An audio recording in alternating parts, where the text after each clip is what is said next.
Everyone, आज हम MP set का ओल्ड पेपर 2022 का सॉल्यूशन करेंगे, परीक्षा से पहले परीक्षा। ओके, आइए जानते हैं। ओल्ड पेपर बहुत ही इम्पोर्टेंट होते हैं गाइस, आइए करते हैं। ओके, सॉल्व करते हैं। जिनके पास इंटरनेट की पहुंच नहीं है उन लोगों के लिए निम्नलिखित में से कौन से डीटीएच चैनल सहायक सिद्ध होते हैं। जिनके पास इंटरनेट की पहुंच नहीं है उन लोगों के लिए निम्नलिखित में से कौन डीटीएच चैनल सहायक सिद्ध होते हैं। ऑप्शन ए है दीक्षा, ऑप्शन बी है स्वयं प्रभा, ऑप्शन सी है निष्ठा, ऑप्शन डी है स्वयं। बताइए इसका आंसर क्या आएगा। इसका आंसर आएगा स्वयं प्रभा। क्या आएगा? स्वयं प्रभा। ठीक है, ये डीटीएच चैनल है। ठीक है, इसमें 40 डीटीएच चैनल है। कितने हैं? 40 डीटीएच चैनल है। ठीक है, ये टीवी के माध्यम से आपको प्रोवाइड किया जाते हैं, जो ऑफलाइन रहते हैं। 24 आवर्स आपको इसमें मिलते हैं। ठीक है, आगे बढ़ते हैं।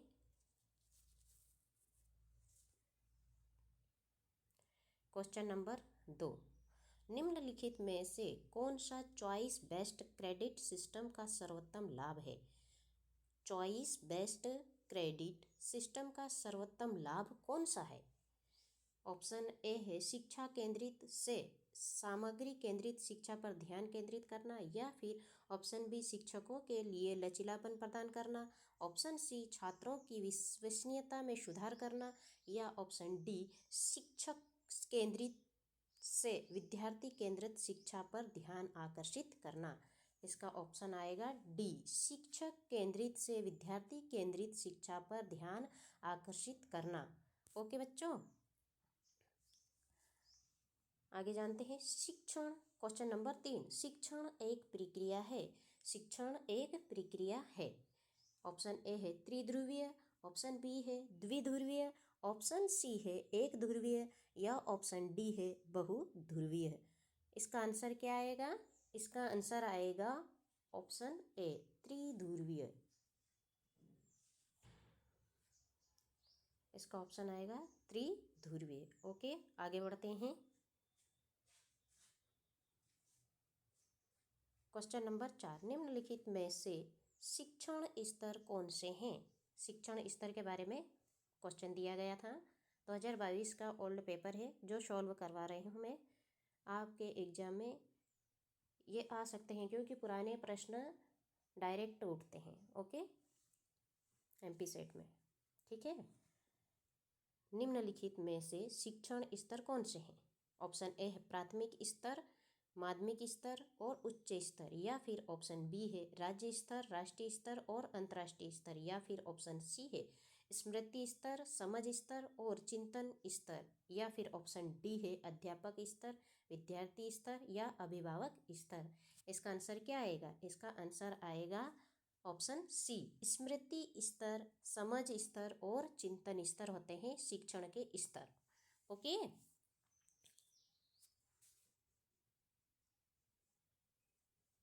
ठीक है। और शिक्षण एक प्रक्रिया में क्या होता है? त्रिध्रुवीय। त्रिध्रुवीय मीन्स क्या होता है? एक इसमें क्या होता है? शिक्षक होता है। ठीक है, मैं इसको समझा देती हूँ आपको। एक शिक्षक होता है, एक छात्र होता है और एक पाठ्यक्रम होता है। क्या होता है? एक पाठ्यक्रम होता है। ठीक है, ओके, आगे बढ़ते हैं। क्वेश्चन नंबर 5, शिक्षण की कौन सी विधि विद्यार्थियों में पूछताछ की भावना विकसित करती है। शिक्षण की कौन सी विधि है जो विद्यार्थियों में पूछताछ की भावना विकसित करती है। ये क्वेश्चन भी आया हुआ है। ये मतलब पूरा क्वेश्चन अपन जो 2022 में आए हैं वो सॉल्व करेंगे। Okay, all 50 question. ठीक है,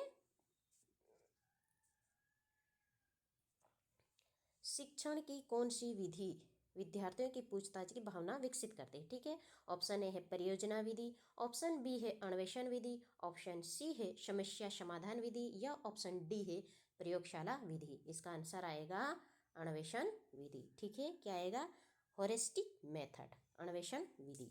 ठीक है, आगे बढ़ते हैं।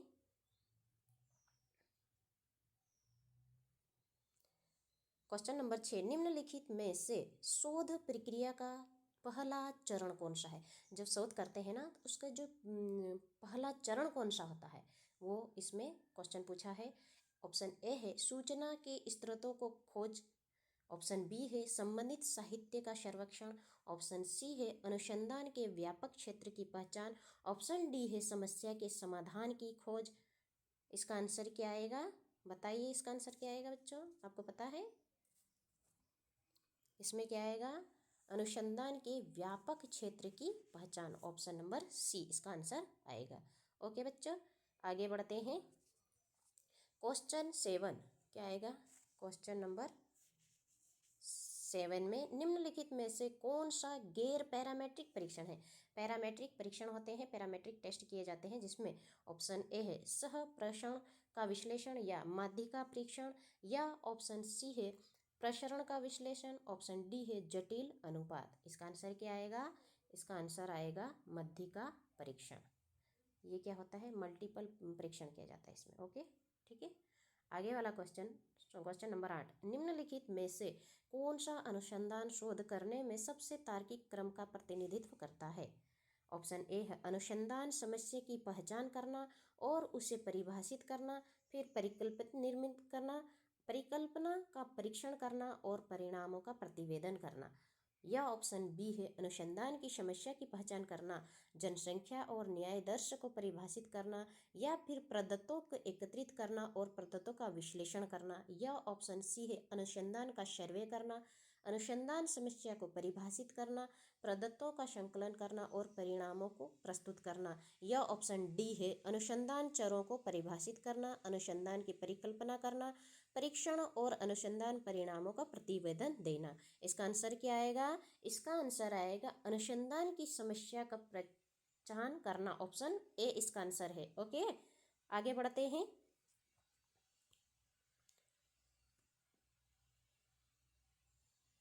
क्वेश्चन नंबर 9, औपचारिक शिक्षा के बारे में जनजातीय लोगों की धारणा शीर्षक का अध्ययन किस प्रकार के शोध के अंतर्गत आता है। ठीक है, औपचारिक शिक्षा के बारे में जनजातीय लोगों की धारणा, स्पष्ट हो रहा जनजातीय लोगों की धारणा, तो ऑप्शन क्या आएगा, ऐतिहासिक आएगा या फिर प्रायोगिक आएगा या कार्योत्तर विधि, तो नृवंशा विज्ञान आएगा। स्पष्ट लिखा गया है लोग जनजातीय, ये इसके अनुमान अपन लगा सकते हैं, एलिमिनेट करना चाहिए क्वेश्चनों को। ओके ठीक है, SSSPSS से आशय है, ऑप्शन ए है सामाजिक अध्ययन के लिए सांख्यिकी पैकेज, या फिर ऑप्शन बी है न्यायदर्श अध्ययन के लिए सांख्यिकी पैकेज, या ऑप्शन सी है सामाजिक विज्ञानों के लिए सांख्यिकी पैकेज, या फिर ऑप्शन डी है सामाजिक सेवा के लिए सांख्यिकी पैकेज। इसमें क्या आएगा आंसर, इसका आंसर आएगा option a static package for social studies, statistical package for social study. Okay आगे बढ़ते हैं। अब ये पैराग्राफ दिया हुआ है, ये पैराग्राफ को रीड करके ये आपके पूरे 5 में से 5 क्वेश्चन सही हो सकते हैं। इसको अच्छे से ध्यान से पैराग्राफ को रीड करना चाहिए और इसके आंसर करना चाहिए। ओके ठीक है, ये हमेशा आते हैं 5 क्वेश्चन, बोलते हैं ना हलवा क्वेश्चन, उसी टाइप से ही रहता है। ये पैराग्राफ अच्छे से करना चाहिए। ओके अब ये पैराग्राफ रीड करके फिर अपन इनके आंसर दे सकते हैं। चलो ठीक है, करते हैं इसको भी। शांति निकेतन आश्रम किसके द्वारा स्थापित किया गया था।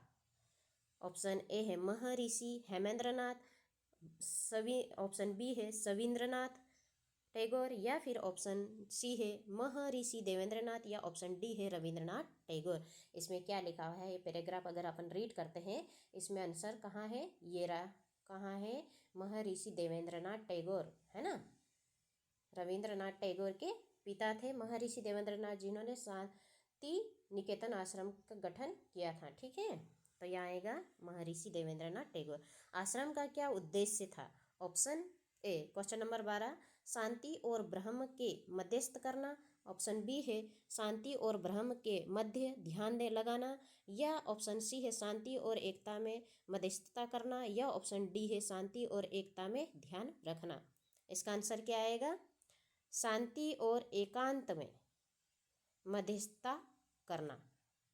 ठीक है, या ध्यान लगाना, तो इसका आंसर क्या है, ध्यान लगाना। ओके ऑप्शन डी इसका आंसर है। ठीक है, इसका आंसर क्या आएगा? ऑप्शन डी आएगा।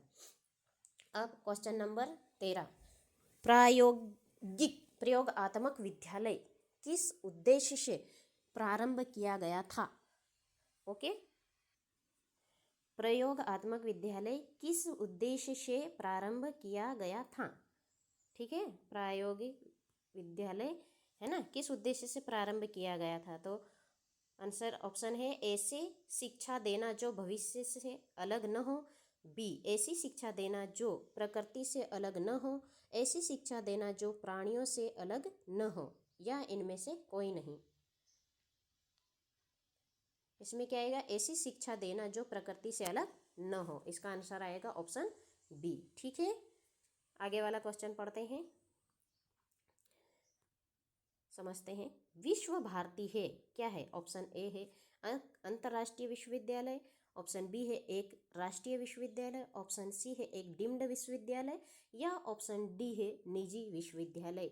इसका आंसर क्या आएगा? इसका आंसर है ऑप्शन ए, एक अंतर्राष्ट्रीय विश्वविद्यालय है। ठीक है, अब आगे क्वेश्चन पढ़ते हैं 15 नंबर क्वेश्चन का। प्रकृति से विमुख से आप क्या समझते हैं? प्रकृति के विमुख से आप क्या समझते हैं? What do you understand by diversed from nature? यानी प्रकृति से जुड़ा हुआ, या फिर प्रकृति से अलग, या फिर प्रकृति के प्रति सम्मान, या प्रकृति को स्वीकारना। प्रकृति से जुड़ा हुआ, विमुख। ठीक है, इसका क्या आंसर आएगा? प्रकृति से जुड़ा हुआ। ठीक है, आगे बढ़ते हैं। क्वेश्चन नंबर 16, संचार नेटवर्क में सर्कल नेटवर्क अनुमति देता है। ऑप्शन ए है प्रत्येक सदस्य की समूह के प्रत्येक सदस्य तक आसान पहुंच हो, या फिर ऑप्शन बी है प्रत्येक सदस्य को अपने बाएं या दाएं बैठे व्यक्ति से बात करनी और आगे नहीं, या फिर ऑप्शन सी ऊपर या नीचे जाने के लिए संचार लेकिन बाद में नहीं, या फिर ऑप्शन डी उपयुक्त सभी। इसका आंसर क्या आएगा? ऑप्शन बी, प्रत्येक सदस्य को अपने बाएं या दाएं बैठे व्यक्ति से बात करनी और आगे नहीं जाना। ये होता है संचार नेटवर्क में सर्कल नेटवर्क की अनुमति देता है। ठीक है, आगे क्वेश्चन है क्वेश्चन नंबर 17, ग्रेप वाइन संचार में शामिल नहीं है। ग्रेप वाइन संचार में कौन शामिल नहीं है? ऑप्शन ए श्रृंखला प्रणाली, ऑप्शन बी क्लस्टर प्रणाली, ऑप्शन सी गॉसिप प्रणाली, ऑप्शन डी मेटा संचार। इसका आंसर क्या आएगा? ऑप्शन डी, मेटा संचार शामिल नहीं है। श्रृंखला प्रणाली, क्लस्टर प्रणाली और गॉसिप प्रणाली ग्रेप वाइन संचार में शामिल है। ओके, आगे बढ़ते हैं।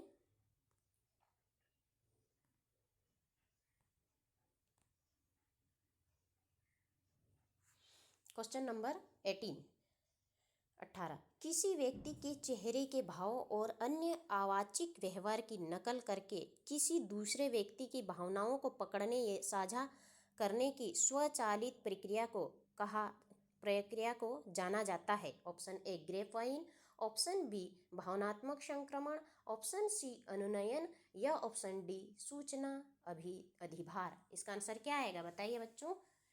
ओल्ड पेपर करना बहुत ही ज़रूरी होता है। एमपी सेट या कोई सी भी एग्ज़ाम में हो, आपको ओल्ड पेपर हमेशा करके जाना चाहिए एग्ज़ाम से पहले, क्योंकि इसमें से सीधे प्रश्न उठते हैं और इससे यह समझ विकसित होती है कि किस टॉपिक से कौन सा प्रश्न आएगा। इनके क्वेश्चन सॉल्व करना चाहिए। ओके, ठीक है, इसका आंसर आएगा भावनात्मक संक्रमण। यहाँ स्पष्ट है, ये अपने को अच्छे से समझना चाहिए पढ़ते समय। ठीक है, 19, क्वेश्चन नंबर 19, निम्नलिखित में से किसे अधोमुखी संचार की विकृति माना जाता है? ऑप्शन ए है लिखित प्रसार विधियों पर निर्भर, ऑप्शन बी है संदेश अधिभार, ऑप्शन सी है छानना, या ऑप्शन डी है उपयुक्त सभी। इसका आंसर क्या आएगा? इसका आंसर आएगा उपयुक्त सभी। अधोमुखी संचार विकृति माना जाता है, लिखित प्रसार विधियों पर भी होता है, संदेश अधिभार पर भी होता है, छानना और उपयुक्त सभी, मतलब ये सभी होते हैं। ओके, ठीक है, आगे क्वेश्चन नंबर 20, भेल भोपाल में एक विशेष तंत्र विकसित किया गया है जिसका संक्षिप्त नाम क्या है? जिसका संक्षिप्त नाम MECOM है। इसका अभिप्राय क्या है? ऑप्शन ए मध्य कर्मचारी, पारस्परिक आर्थिक संचार, या ऑप्शन सी प्रबंध और कर्मचारी, या ऑप्शन डी प्रबंध और बाहरी संचार। इसका आंसर क्या आएगा? इसका आंसर आएगा ऑप्शन सी प्रबंध और कर्मचारी संचार। इसको बोलते हैं मैनेजमेंट एंड एम्प्लॉयमेंट कम्युनिकेशन, इसका फुल फॉर्म है। ठीक है, ये याद रखना। भेल, भेल कहाँ पर है? भोपाल में है। इसका हेडक्वार्टर नई दिल्ली है।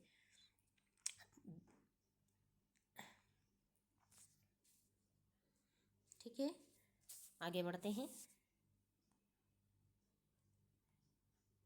Question number 21। ठीक है, क्वेश्चन नंबर 21 है, एक कक्षा में 15 छात्रों और एक शिक्षक की औसत आयु ज्ञात करना है। ठीक है, इसमें औसत आयु ज्ञात करना है। ये मैथ्स के सवाल है, ये भी इसका आंसर सॉल्व करना है।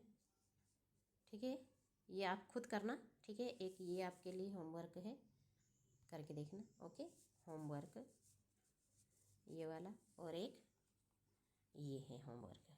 ठीक है, दो हैं जो आपका होमवर्क है। ठीक है, इसमें question number 23, question number 23 solve करते हैं। किसी सांकेतिक भाषा में यदि BINA शब्द को 310152 के रूप में लिखा जाता है तो उसी भाषा में DELHI दिल्ली शब्द किस प्रकार लिखा जाएगा? ऑप्शन ये दिए गए हैं, इसको आप अल्फ़ाबेट के माध्यम से सॉल्व कर सकते हैं। अल्फ़ाबेट के माध्यम से, जैसे अपन अल्फ़ाबेट अगर लिख लेते हैं या नहीं लिखा है तो जैसे B कितने नंबर पे आता है? 2 नंबर पे, तो एक आगे वाली संख्या को इन्होंने क्या कर दिया? B से C ले लिया। फिर I है ना, I कितने पे? 9 पे है, तो इन्होंने क्या कर दिया? आगे 10 नंबर पे ले लिया J।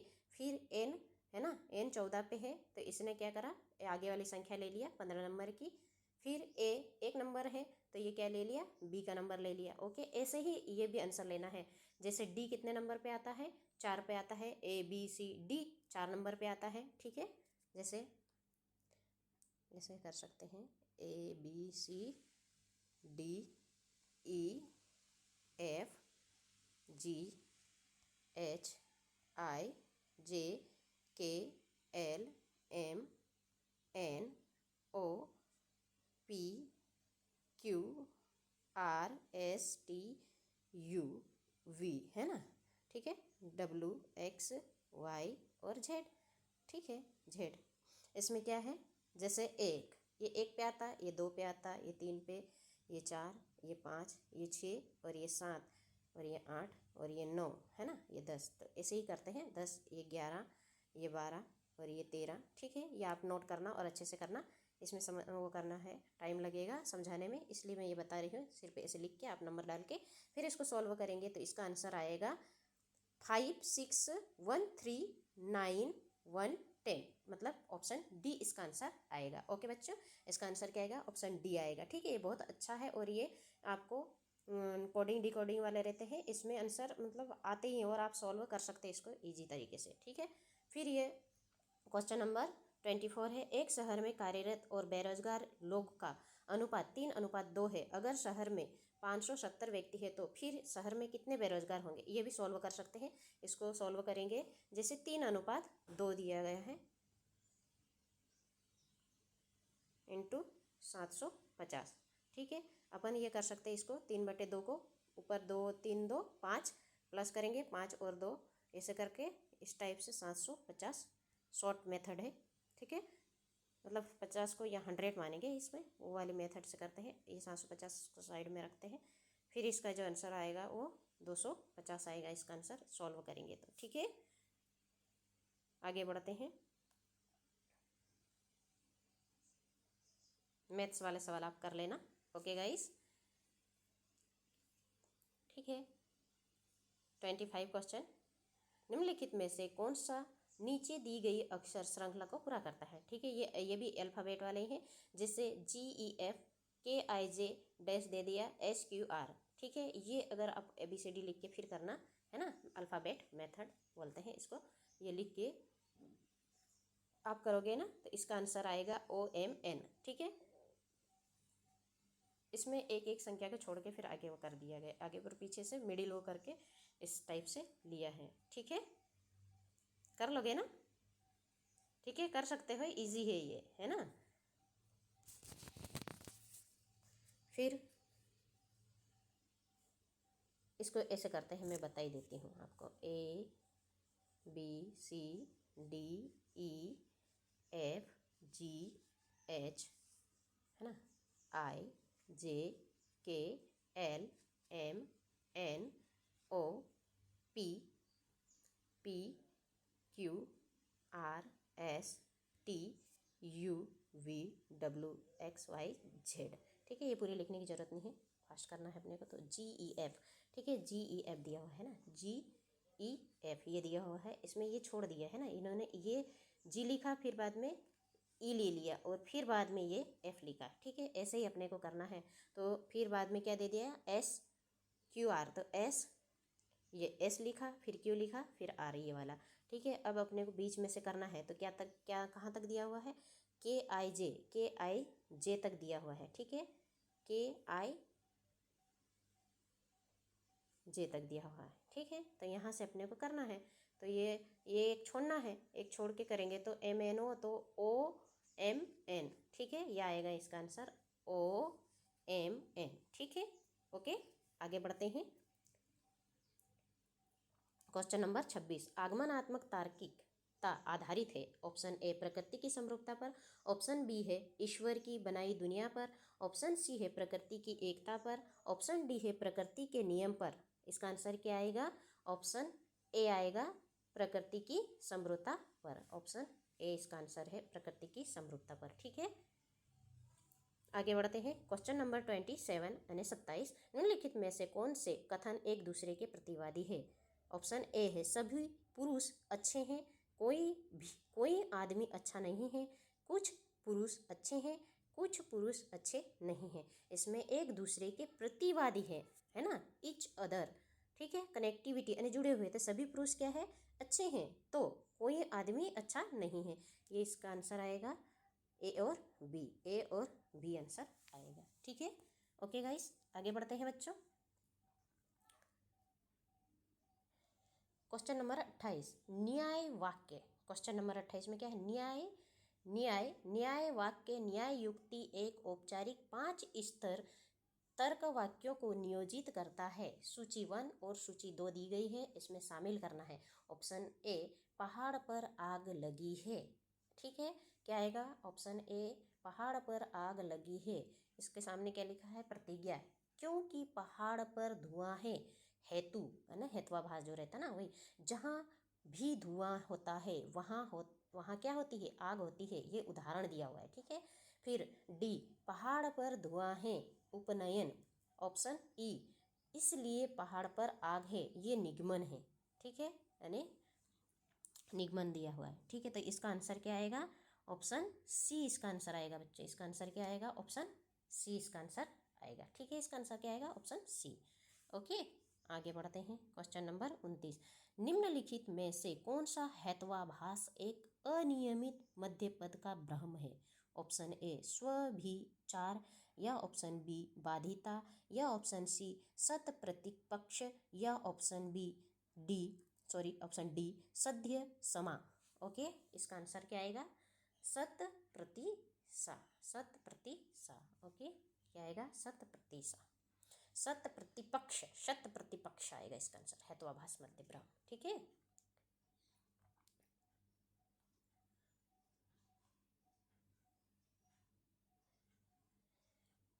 क्वेश्चन नंबर 30, ए, सभी पक्षी अंडे देते हैं। बी, ऑप्शन कौवे पक्षी हैं। सी, ऑप्शन कौवे अंडे देते हैं। उपयुक्त कथनों में से किस प्रकार का तर्क है, ये तर्क बताना है कि इसमें कौन सा तर्क है। ठीक है, आगमनात्मक विवेचनात्मक तर्क, या फिर निगमनात्मक तर्क, या फिर ऑप्शन दोनों ए और बी, या इनमें से कोई नहीं। तो इसका आंसर क्या आएगा, ऑप्शन बी, निगमनात्मक तर्क है। ठीक है, इसका आंसर क्या आएगा, सभी पक्षी अंडे देते हैं, कौवे पक्षी हैं जो अंडे देते हैं। ठीक है, निगमनात्मक तर्क आएगा, सामान्य से विशिष्ट की ओर। ठीक है, डिडक्टिव रीजनिंग्स और इनडिडक्टिव्स, इसमें से एक क्वेश्चन हमेशा देखने के लिए मिलता है बच्चों। ठीक है, अच्छे से करके जाना रीजनिंग्स। ठीक है, क्वेश्चन नंबर 31, निम्नलिखित में से कौन सा द्वितीयक समांक का स्रोत नहीं है। ऑप्शन ए, अप्रत्यक्ष मौखिक साक्षात्कार, ऑप्शन बी, समितियों व आयोगों के प्रतिवेदन, या ऑप्शन सी, अंतर्राष्ट्रीय संस्थाओं के प्रकाशन, या ऑप्शन डी, अनुसंधानों प्रकाशन क्या आएगा इसमें आंसर? साक्षात स्रोत नहीं है, तो यह आएगा अप्रत्यक्ष मौखिक साक्षात्कार आएगा, इनडायरेक्ट ओवरऑल इंटरव्यू। ठीक है। यदि समंकों का वर्गीकरण 0, 10, 10, 20 और 20, 30 या डैश डैश रूप में किया जाता है तो वर्गीकरण की यह विधि कौन सी विधि कहलाती है? ऑप्शन ए है व्यक्तिगत विधि, या ऑप्शन बी अपवर्जी विधि, या ऑप्शन सी समावेशी विधि, या ऑप्शन डी खंडित विधि। तो इसका आंसर क्या आएगा? ऑप्शन बी अपवर्जी विधि आएगा। ठीक है, आगे बढ़ते हैं।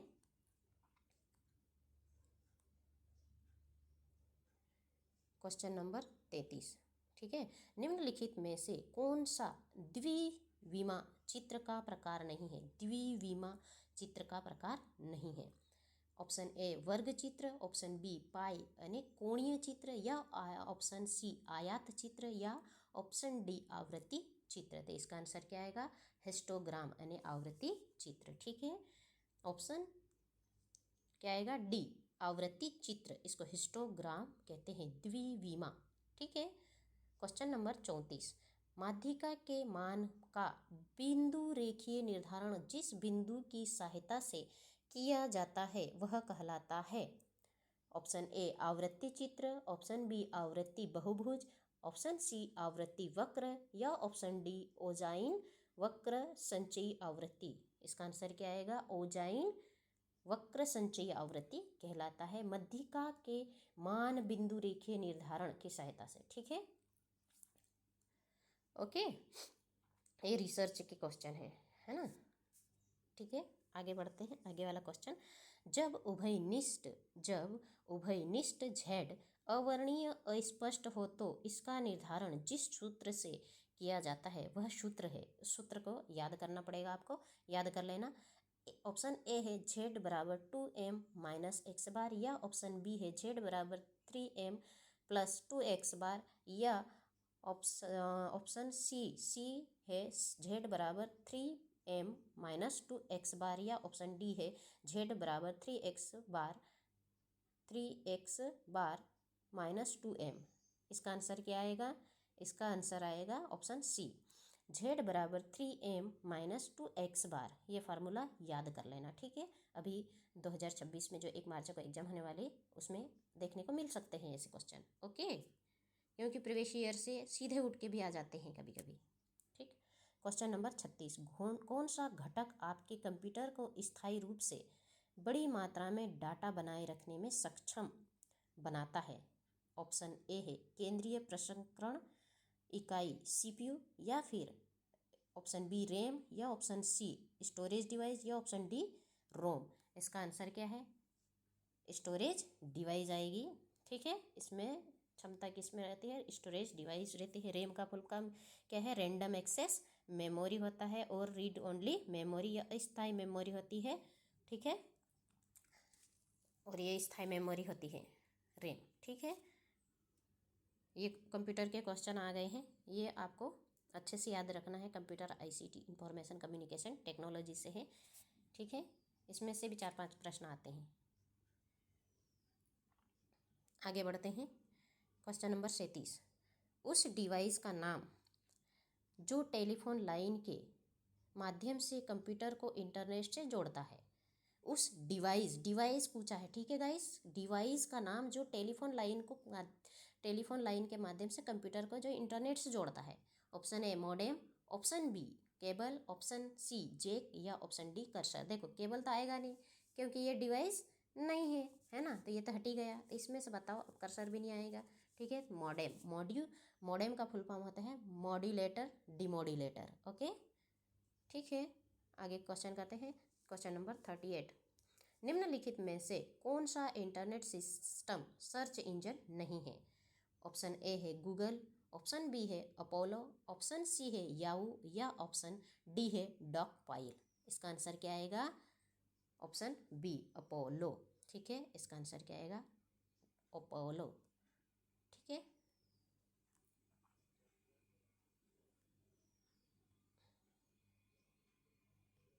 इसका आंसर अपोलो। ठीक है, अपोलो है। गूगल, याहू और डॉकपाइल क्या है? एक सर्च इंजन।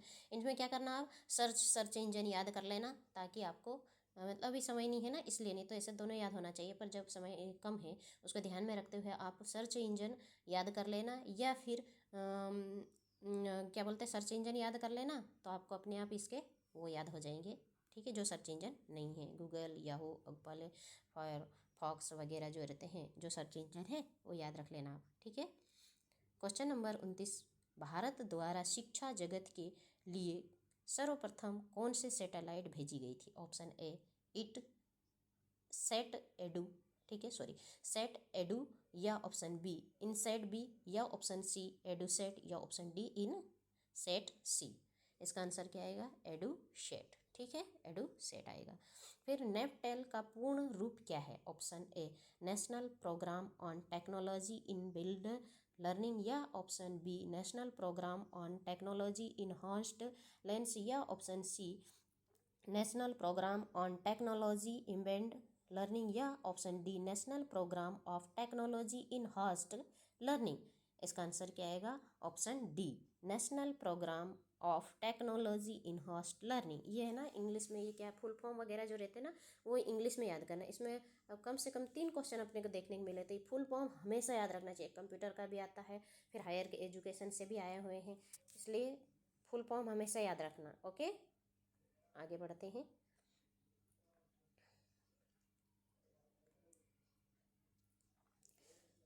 क्वेश्चन नंबर 41, वर्ष 2010 और 2020 के बीच की अवधि में औसत वार्षिक वन क्षेत्र की निवल वृद्धि के संबंध में देश का वैश्विक स्तर पर कौन सा स्थान रहा है? ऑप्शन ए दूसरा, ऑप्शन बी तीसरा, ऑप्शन सी चौथा, या ऑप्शन डी पांचवा।